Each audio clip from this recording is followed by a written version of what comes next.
Ci siamo divisi un po' in compiti, io spiego il progetto, cioè cosa c'è adesso e cosa ha chiesto di fare Ecoprogetto, cioè spiego quello che Veritas e Ecoprogetto avrebbero dovuto spiegare ai cittadini, che non hanno fatto. A Mestre non è stato mai presentato questo progetto. E poi passo la parola a Mattia che farà la critica a questo progetto. Vorrei partire appunto dalla conoscenza, perché se sappiamo di cosa parliamo poi è più facile capire la critica. A me è successo andare in consiglio comunale e farle spiegare la critica, poi mi sono reso conto che i consiglieri, quasi tutti, non sapevano niente del progetto, perché bisogna leggere pagine e pagine, quindi partiamo dalla conoscenza del progetto. Io ho pensato di usare dei numeri scritti ogni tanto perché restino fissi nella vostra memoria, perché vi darò dei numeri e vi chiedo un po' di attenzione, visto che è l'inizio dell'incontro, per inquadrare il problema. Allora, cos'è Ecoprogetto intanto? L'Ecoprogetto è una società mista pubblica-privata in cui Veritas ha il 32%, l'ASVO, cioè l'Ambiente e Servizi Veneto Orientali, al 23%, quindi insieme hanno il 55%, questi sono pubblici.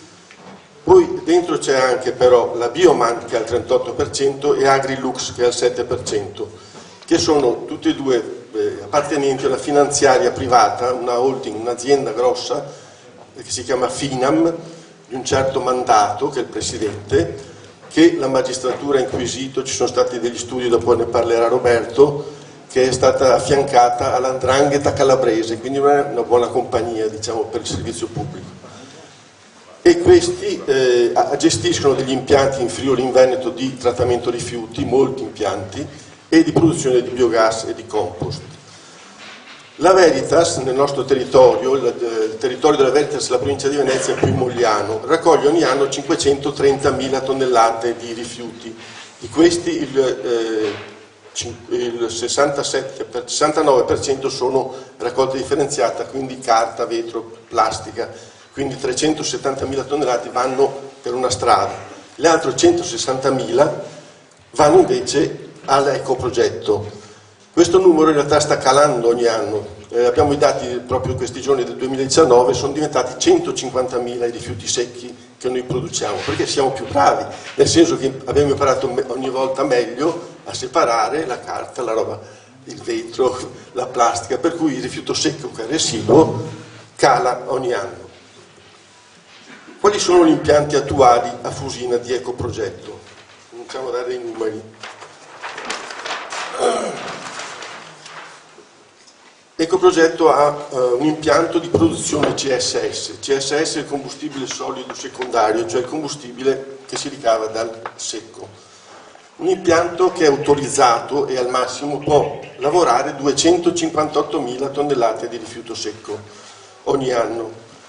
Come dicevo, ne arrivano in realtà 150.000, per cui lui sta lavorando 150.000. Cosa fa di questi rifiuti secchi l'impianto? Toglie un po' di materiale metallico, toglie gli inerti, cioè i sassi, i piatti, le brocche rotte, quella che non sono inerti.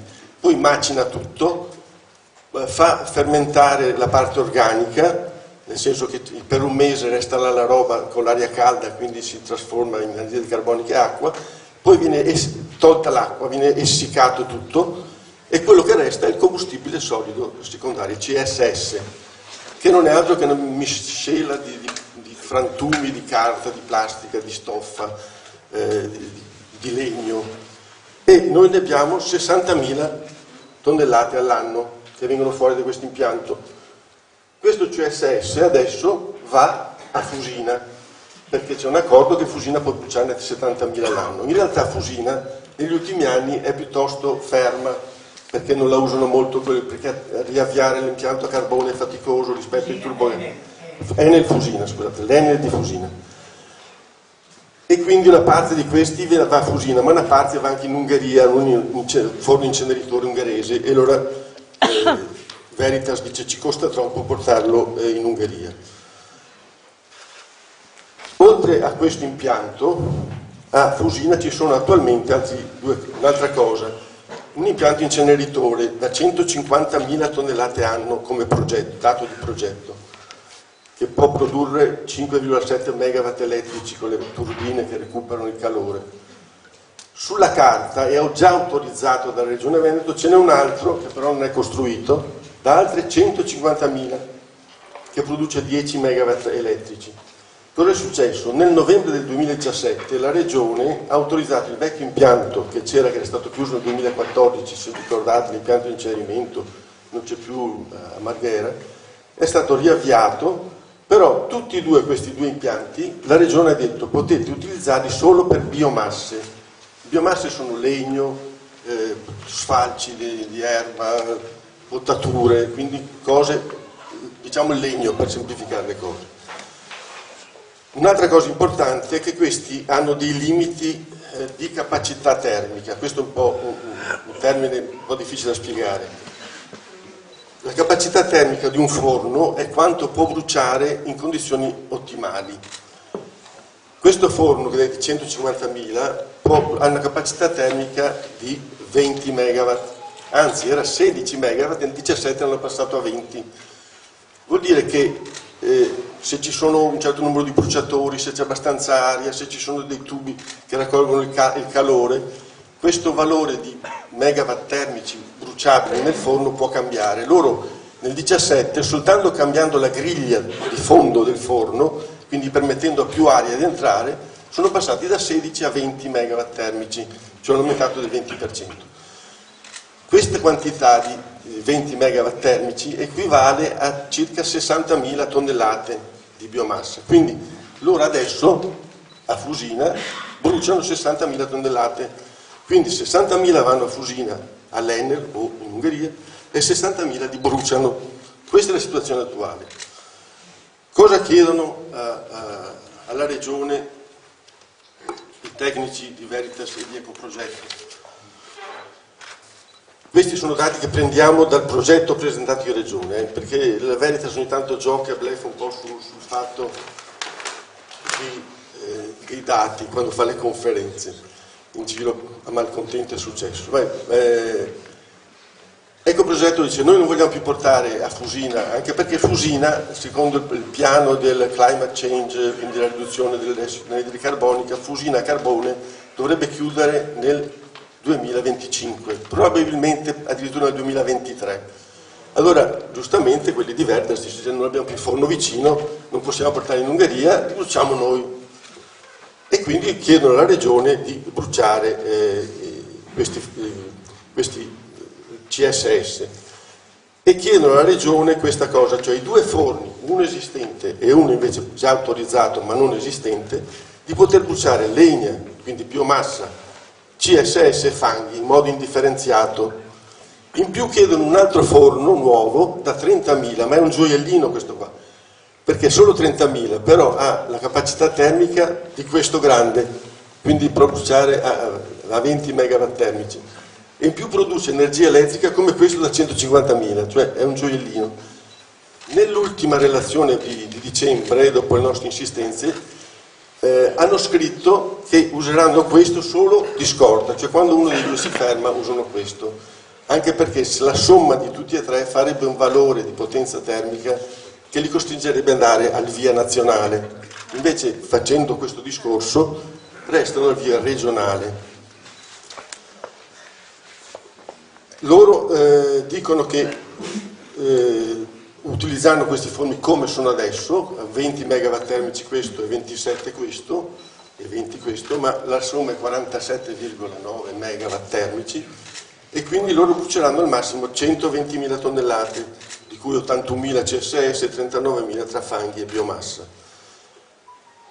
È strano perché il forno da 330.000, cioè la somma di questi fa 330.000, loro ne bruciano 120.000, dice, ma che cavolo ha fatto forni così grandi per bruciare così poco? Viene qualche sospetto. Però se si fermassero qua, cioè brucierebbero quello che abbiamo visto prima, nel senso che questi 120.000 sono uguali alla somma di quei due dati di prima, di Fusina e dell'inceneritore esistente. Ma loro chiedono di più, chiedono molto di più. dicono che chiedono di portare a Fusina 450.000 tonnellate di secco, che vuol dire il triplo di quello che produciamo, perché noi nel nostro distretto della provincia ne produciamo 150.000. Questi 450.000, che non scrivono da dove arrivano, ma evidentemente arrivano dal Veneto minimo, di secco, dicono che li fanno passare a un selettore ottico che comprano, un magnifico selettore nuovo di zecca, modernissimo, che permette di recuperare un po' di carta e di plastica da questo secco, circa 70.000 tonnellate che vanno a riciclo, quindi vanno all'ecoricicli. Poi separano 120.000 di legna, tonnellate di legna in questa massa di rifiuto secco, e poi quello che resta, e sono 250, sarebbero 260.000 in realtà, tonnellate all'anno, vanno all'impianto che c'è già di trattamento per produrre il CSS. Se vi ricordate, il limite massimo autorizzato di quell'impianto è 258.000. Loro quell'impianto vogliono sfruttarlo fino all'ultima possibilità. E da questi 258.000, con quello che dicevamo prima, tirando via l'acqua, tirando via l'organico, arrivano 150.000 di CSS da bruciare. Ma non gli basta anche questo.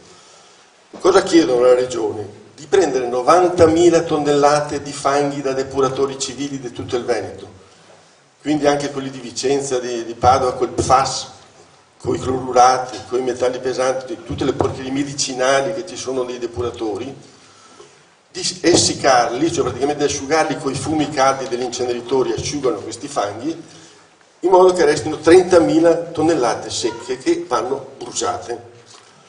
Non basta ancora, dicono e chiedono di avere 40.000 tonnellate di percolati di discariche, di tutte le discariche del Veneto. I percolati, non so se lo sapete, sono la cosa peggiore, che c'è quella discarica che rilascia, dove c'è veramente di tutto. E questi percolati loro pensano di fare un trattamento di questo tipo, questi 40.000, passano su un filtro a osmosi inversa che tira via l'acqua, che viene buttata a depuratore con dentro dei FAS, quindi piuttosto delicati. Quello che resta sono fanghi, questi fanghi vengono essiccati anche questi con i fumi dei inceneritori, fino a ridurli a 4.000, perché il grosso è acqua, il percolato è quasi tutta acqua. Quindi da 40.000 restano solo 4.000 tonnellate anno che vanno bruciati. Alla fine, se facciamo la somma, quello che viene bruciato dovrebbe essere 304.000, ma loro ne bruciano solo 120.000 e non dicono dove vanno questi 184.000.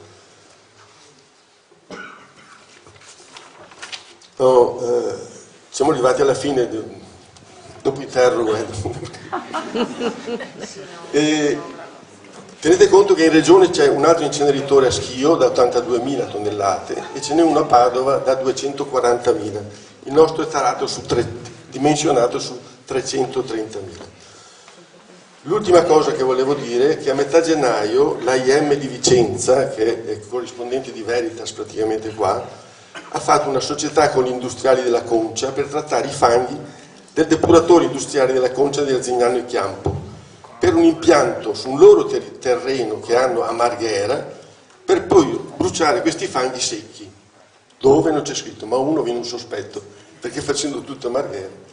Ecco, questo per la vocazione storica di Marghera a lavorare porcherie. Sembra che si voglia tenere viva una vecchia tradizione, ma noi questo non ci teniamo per niente. Ecco, passo la parola a Mattia.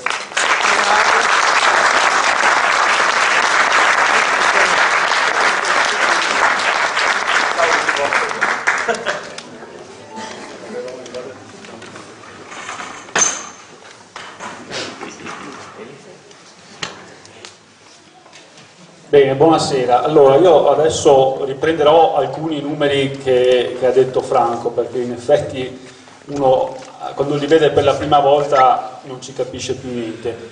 Saranno, per complicare le cose, anche leggermente diversi, ma non perché quello che ha detto Franco sia sbagliato, perché Veritas nelle sue integrazioni li ha modificati. Siccome noi abbiamo posto tutta una serie di questioni nelle osservazioni che abbiamo presentato a settembre, tra l'altro questa questione del fatto che non hanno una potenza termica sufficiente per bruciare tutta quella roba, allora adesso li hanno un po' calati, ma non è chiaro se cambiano realmente la domanda su quanto vogliono bruciare oppure no. Comunque andiamo un attimo dentro le questioni facendo una premessa. È una premessa doverosa e prima qualcuno, Eliana l'ha accennato, cioè noi siamo in una situazione, no? Ne parliamo sempre e tutti i giorni constatiamo proprio fisicamente che cosa sta accadendo al nostro pianeta, e parlo dei cambiamenti climatici. Se ne fa un gran parlare, però peccato che non si vede tanto bene la slide, però diciamo nessuno fa niente, anche l'ultima conferenza internazionale sul clima è stata un totale fallimento. Beh, nel 2019 siamo arrivati a una concentrazione di 415 parti per milione in atmosfera di CO2 o di CO2 equivalente, ok? In 1 milione di anni il livello è stato questo, adesso qui non si vede ma siamo qua, ok? Negli ultimi 200 anni siamo arrivati qui e lo sconvolgimento che questo sta provocando sull'intero ecosistema globale è di un impatto che si fa fatica anche a stimare, che però, come dire, l'IPCC ce lo sta già dicendo, ci sta dicendo guardate che l'accordo di Parigi che prevedeva i 2 gradi non va bene, per limitare i danni, perché comunque i danni ci sono, cioè stiamo comunque andando a sbattere, dobbiamo stare dentro 1,5 gradi. Beh, noi siamo su questa linea, su questa curva in questo momento, che al 2100 ci porta a più 3, più 5 gradi. Ok? Questo per dire che cosa? Che se noi vogliamo stare invece su questa linea e ridiscendere e provare a limitare i danni, dobbiamo stravolgere completamente tutto il nostro modo di vedere, di pensare, di vivere, l'organizzazione economica e sociale che abbiamo nel nostro pianeta. E questo si fa a partire dalle scelte personali, sicuramente, ma soprattutto dalle scelte strategiche. Quando parliamo di politiche industriali, beh, questo progetto ha a che fare con le politiche industriali, in particolare con il settore dei rifiuti. Pensare di continuare a bruciare in una situazione di questo tipo è folle. Come dice il professor Tamino, noi dobbiamo uscire non dal fossile, dalle combustioni, perché quel valore di 415 parti per milione non è che ce lo quella CO2 che c'è in atmosfera, non è che la eliminiamo così facilmente, dobbiamo ridurre le emissioni e sottrarre il CO2 dall'atmosfera per provare a venirne fuori.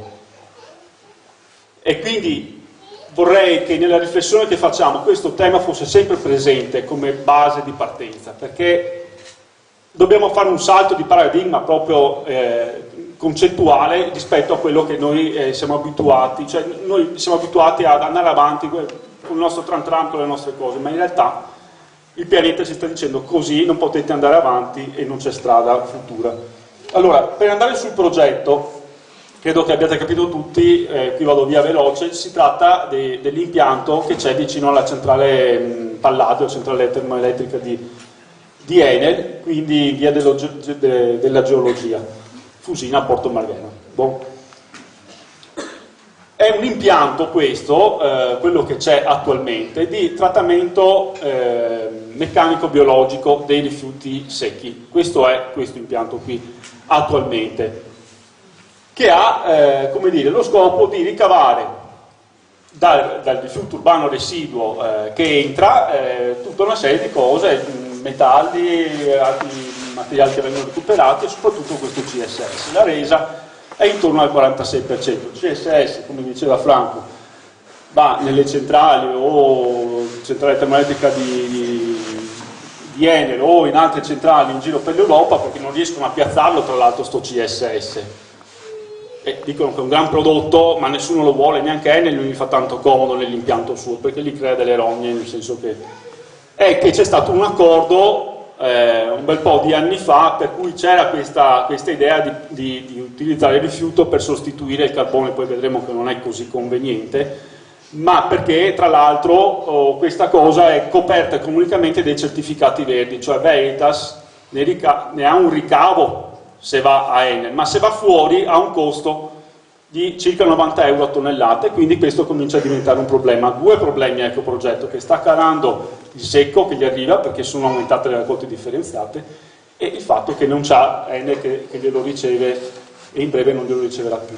Si diceva prima di chi c'è nella società, adesso qua cominciamo a ricostruire la storia di come stiamo arrivando a questo salto qualitativo di questo impianto di trattamento meccanico-biologico che diventerà inceneritore. È importante questa cosa che dentro la società Ecoprogetto, che prima era interamente partecipata dal pubblico, dal gruppo Veritas, siano entrate queste due società, Bioman e Agilux del gruppo Mandato. Perché questo è successo nel 2016 e noi avevamo già protestato con l'Assemblea contro il rischio chimico, eccetera, perché quando è stata fatta questa operazione dall'Assemblea Soci di Veritas, quindi da tutti i comuni del bacino, la Agilux e la Bioman si sono presentate dicendo noi veniamo e paghiamo 22 milioni di euro per entrare in società e portiamo in dote proprio un inceneritore. Vedete qua quello che c'è scritto nel piano industriale che loro hanno presentato. Cioè dice, tramite la produzione di energia elettrica, bruciando CDR, CSS, facciamo questo impianto. Noi abbiamo visto queste carte perché ci sono state fornite e ci siamo subito preoccupati come stiamo facendo adesso. E tutti, non tutti, ma insomma una buona parte dei sindaci, a parte 3 che hanno votato contro, dice no, noi siete le solite Cassandre, ma non è vero, abbiamo appena chiuso, non ci sarà mai. Sono passati 3 anni e mezzo e siamo al punto.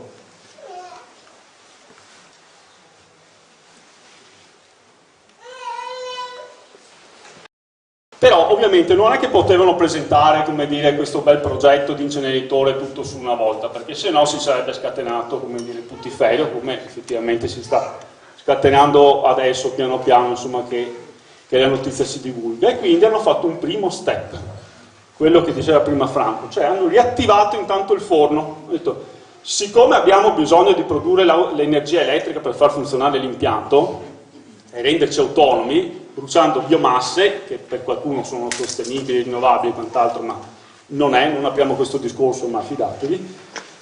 Allora ha chiesto l'autorizzazione alla Regione a riaprire la linea 1, che c'era già, che è quella del vecchio inceneritore, per bruciare biomassa vergine, cioè biomassa che viene dalle produzioni forestali o agricole, adesso dirò dove esattamente viene, e si sono fatti autorizzare anche una linea 2, totale 47,9 megawatt elettrici, che sono ben di più del fabbisogno energetico dell'impianto.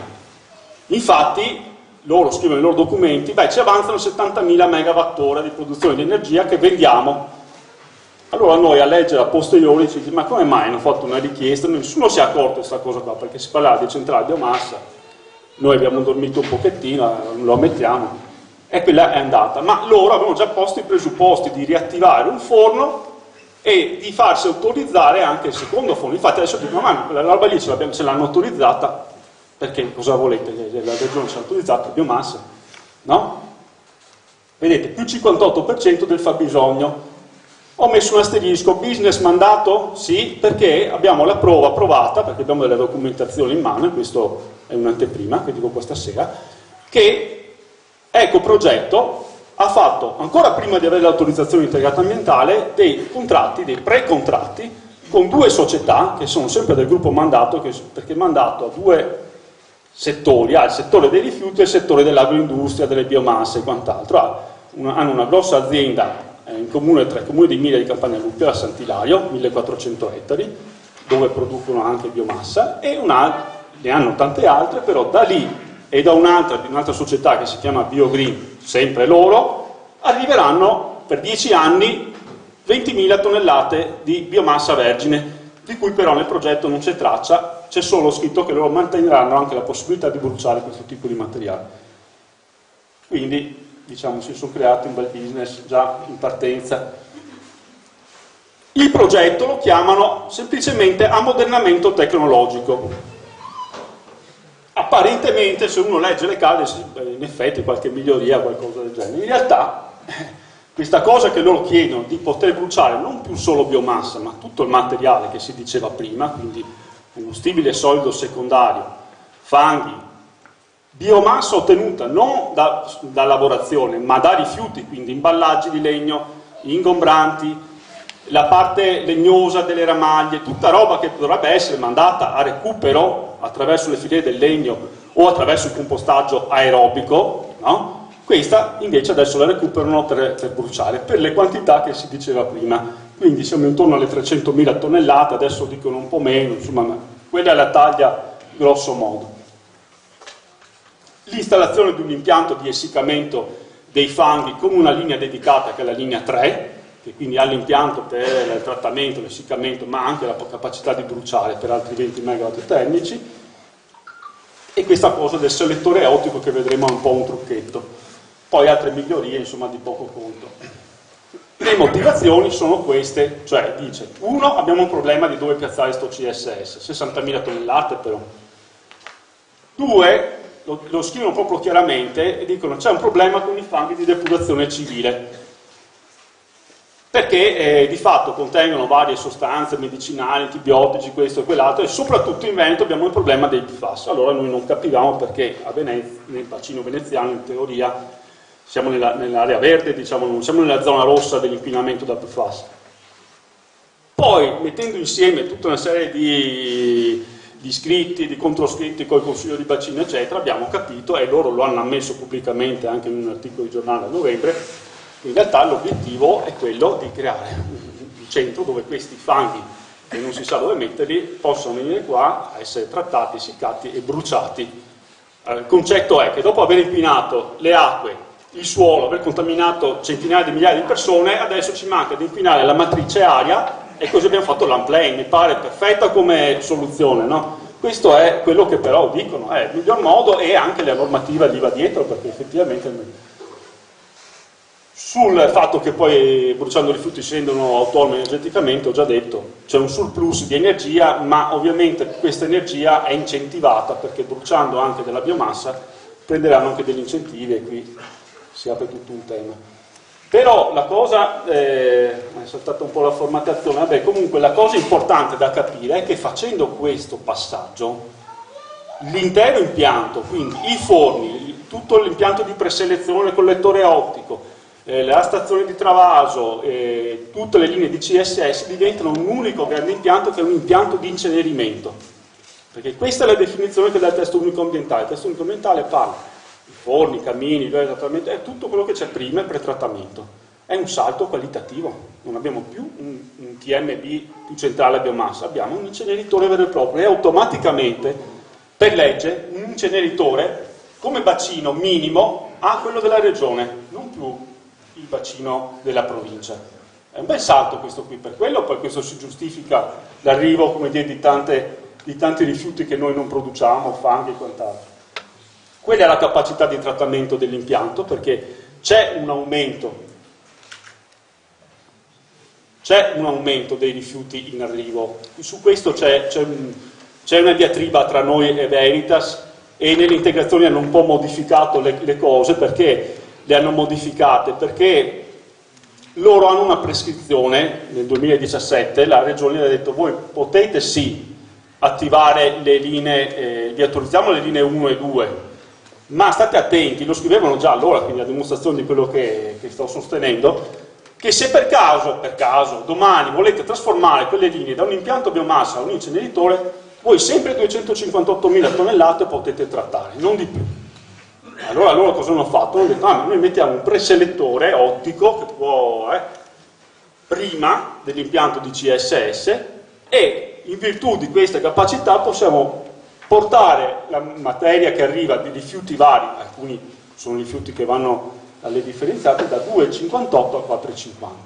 Quindi sostanzialmente è un trucchetto per fare cosa? Per saturare quello che gli manca. Questo è il nostro punto di vista, ovviamente, cioè siamo a un livello adesso di produzione reale, che diceva prima Franco, di 160.000, per arrivare al loro limite di 258.000 tonnellate di materiale lavorabile per fare il CSS, bisogna che faccia arrivare più roba. Da dove? Da tutta la regione, minimo. Potrebbe arrivare anche da fuori regione, la legge non lo consentirebbe, ma il testo unico prevede ovviamente la possibilità di deroghe, si sa, siamo in Italia. Sì, cerco di... 5 minuti un po' due, ma insomma ci provo. L'obiettivo comunque è quello di produrre 150.000 tonnellate di CSS, quelle che vogliono bruciare. Abbiamo detto prima che questa cosa è estremamente sovradimensionata, perché non risponde alle esigenze del bacino, e tutta quella quantità è più del doppio della quantità che si produce in Veneto. Vado via veloce su questo per dirvi solo che comunque la produzione di rifiuto, questi sono dati 2017 ARPA, sostanzialmente stabile, è ancora troppo alto ma è sostanzialmente stabile, e che il rifiuto, la linea nera secco, è in calo. Quindi fare un investimento su una cosa, voglio dire, che in teoria, e anche l'Europa ci dice che dobbiamo in qualche maniera comprimere, ha senso? Non lo so, ci ragioniamo insieme. Queste sono le quantità ultime che dicono di voler bruciare, che sono un po' meno di quelle di prima, però non si capisce se è questa, dobbiamo tenere in conto questa o quella di prima, abbiamo dei sospetti. Comunque la cosa interessante, si può prendere questo, si può prendere quello, ma la cosa interessante è questa, che loro nella fase di pretrattamento, di ingresso in impianto, di lavorazione eccetera, fatto 100, nel momento in cui passano alle linee di incenerimento possono bruciare 45. Uno dice, ma ha senso sta cosa, soprattutto quando dentro oltretutto abbiamo dei privati che hanno sganciato 22 milioni, è come se io avessi una Ferrari, voglio dire, e vado a 20 all'ora, cioè non sta in piedi sta cosa, non è credibile, non è assolutamente credibile.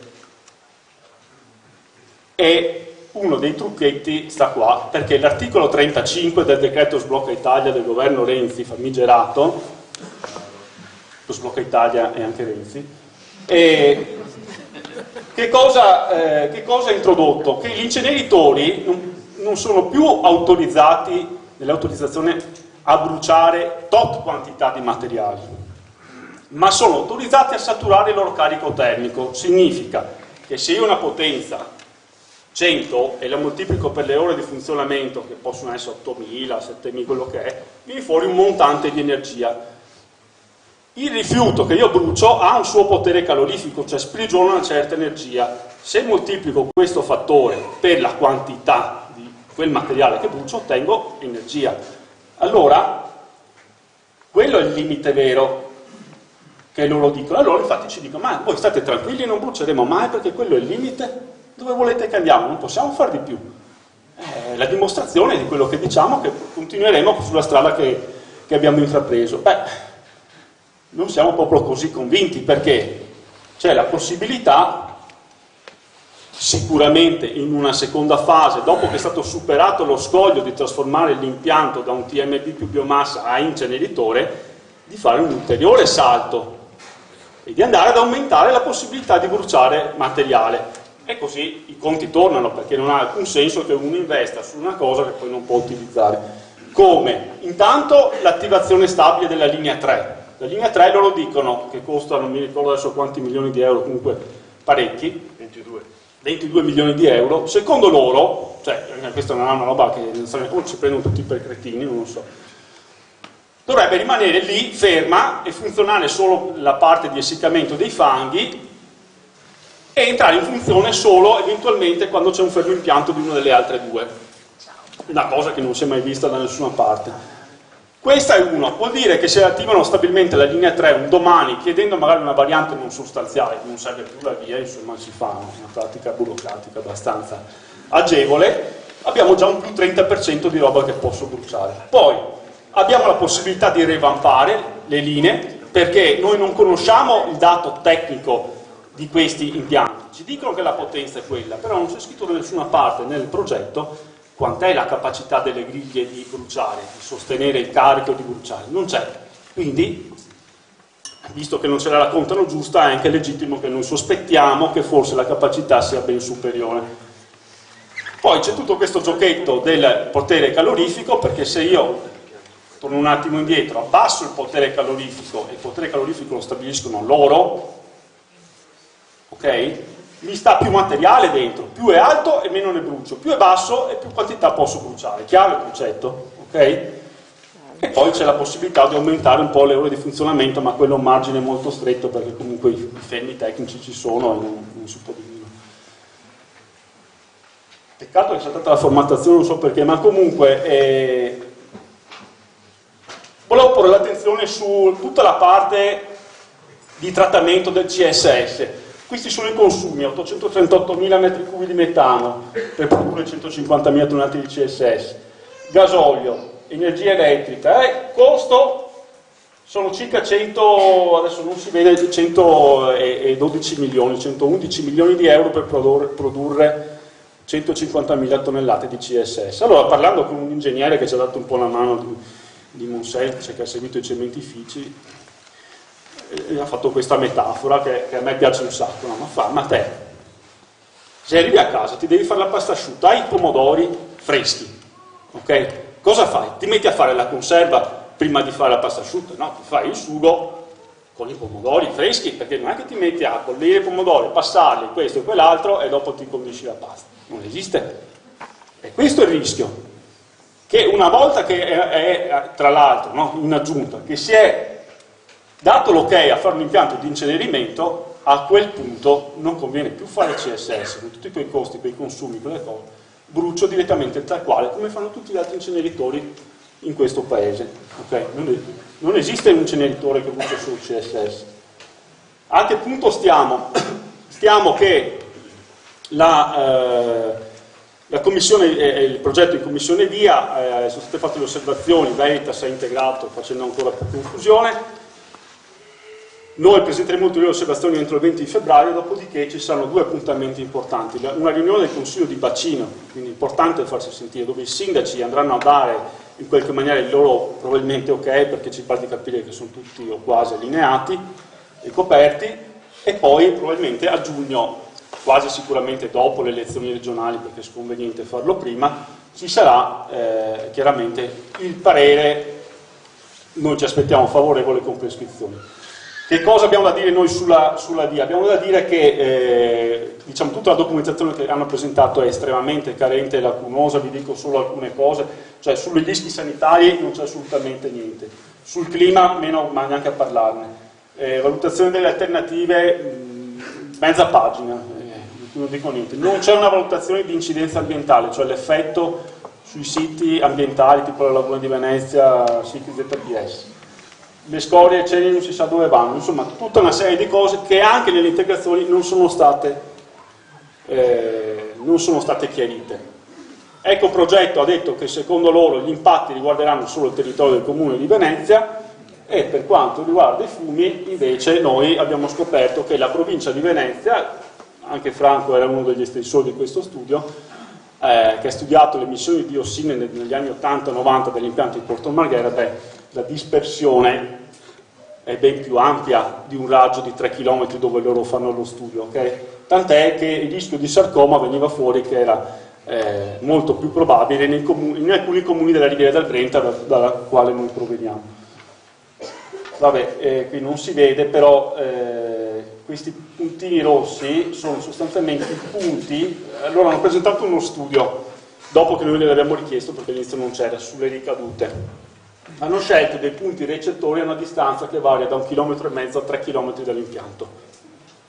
Quindi su larga scala, anche sulla maggior parte del comune di Venezia, non sappiamo esattamente che cosa può succedere. Queste sono le emissioni, guardate, qui abbiamo fatto il conto 4-5 volte perché non ci credevamo neanche noi. Sempre in quello studio venivano messi giù sostanzialmente i valori di diossine che sono stati emessi mediamente in un anno tra il 90 e il 2000 da vari impianti di Porto Marghera, ok? Quindi la raffineria 33 mg anno, centrale Enel 255, eccetera.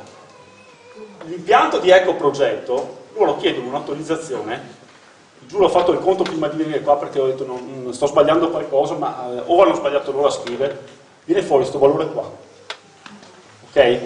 Che è una cosa abnorme e sulla quale ogni anno, e chiederemo ovviamente spiegazioni perché vogliamo vederci chiaro, però questo è quello che, e chi vuole lo facciamo insieme il conto così. Ecco. La soglia limite per l'OMS, la soglia di rischio, è 1 picogrammo per chilogrammo di peso corporeo al giorno, cioè 10 alla meno 9 milligrammi, giusto? Corretto? Un miliardesimo di milligrammo o un milionesimo di un milionesimo di grammo. Quindi quando parliamo di questa milligrammi, 2000 milligrammi, parliamo di tanta roba, no poca. Giusto perché gli inceneritori non inquinano, è vero che inquinano meno, ma siccome hanno una taglia grande, noi dobbiamo guardare il flusso di massa, la roba che esce dal camino, perché se brucio tanto, anche se rispetto alle concentrazioni di legge sulle quali ci sarebbe da discutere, comunque esce tanta roba, ok? Per dirvi, ho quasi finito, un casino. Ecco. Questi sono alcuni dei valori degli inquinanti monitorati. Vedete che rispetto al settore rifiuti, solo trattamento, cioè chiaro che rispetto al totale del Veneto è poco, è un impianto, ci mancherebbe, però non è poca roba, ok? Il flusso di massa, perché bruciano tanta roba e quindi il problema è questo. Tonnellate all'anno, sono tonnellate. Tonnellate l'anno, non milligrammi, quindi è tonnellate. Sì. Ok, questo è... vabbè, la presentazione è andata, non si capisce perché si vede così male. Comunque, il problema dei PFAS che non è assolutamente valutato, cioè sul quale nessuno sa esattamente che cosa può succedere nel momento in cui noi andiamo a bruciare sostanze che contengono PFAS, che sono una categoria di composti di oltre 4.700 tipologie. Ok? Qua andiamo a bruciarne 34.000 tonnellate, di cui 4.000 sicuramente sono impestate perché sono i percolati di discarica. Questo è il concetto. Qual è il rischio per la salute della gente? Non si sa, per l'ambiente non si sa, per gli animali e le piante non si sa.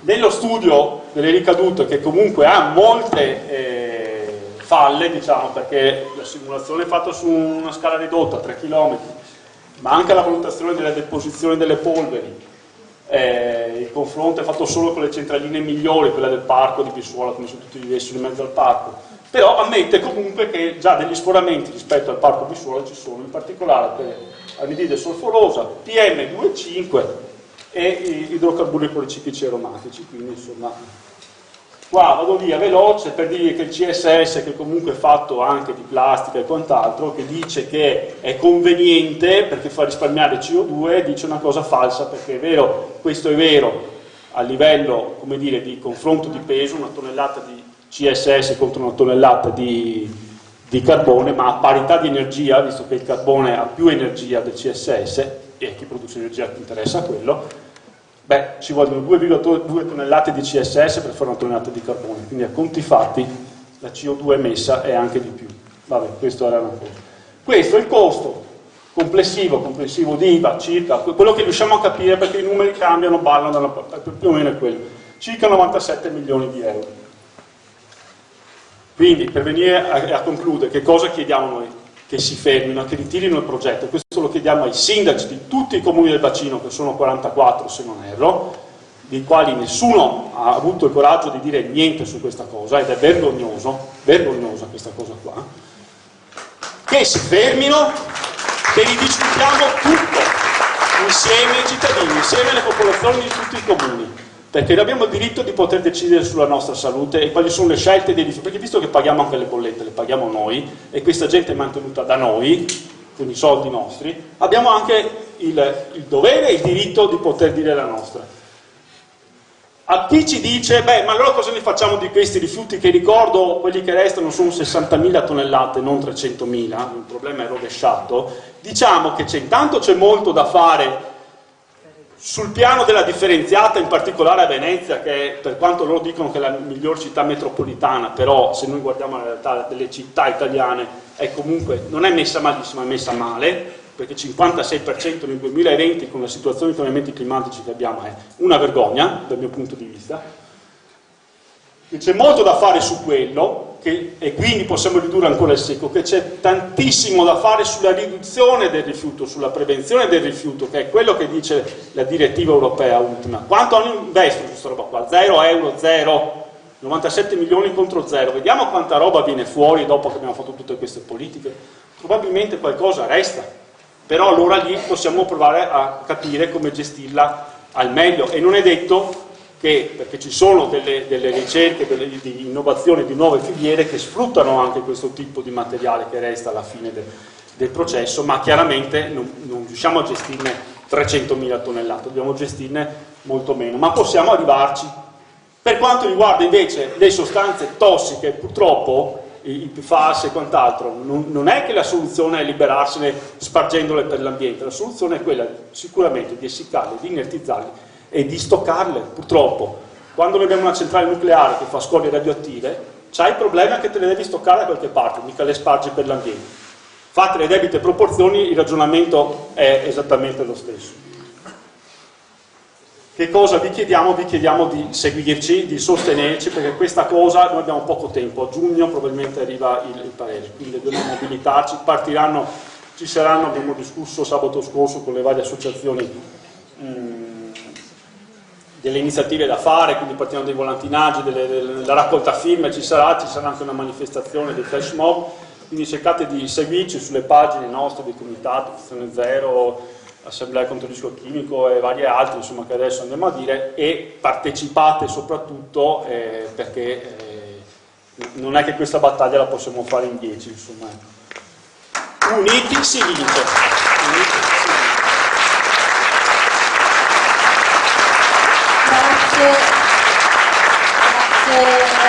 Grazie a Franco, grazie a Mattia, direi che il lavoro che stanno facendo le associazioni e i comitati è enorme, quindi li ringraziamo anche per questo livello così elevato di approfondimento e di studio che è stato fatto sul progetto.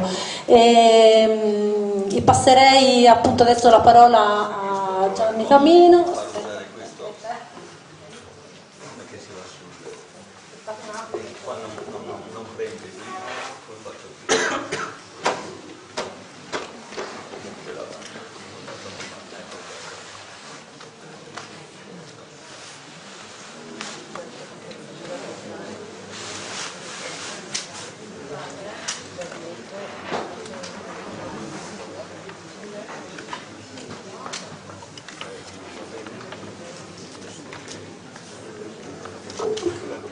Tanto che loro sistemano, vi dico una cosa, un'altra cosa che non ci è piaciuta per niente è che Veritas, Ecoprogetto, ha detto che solo il Comune di Venezia è interessato al problema di questo progetto, escludendo così di fatto in Commissione Via tutti i sindaci di tutta la provincia della Riviera che subiscono i fumi del Milanese, e questo secondo me è un atto antidemocratico profondo che ci colpisce e che dimostra la malafede, secondo me, di Ecoprogetto.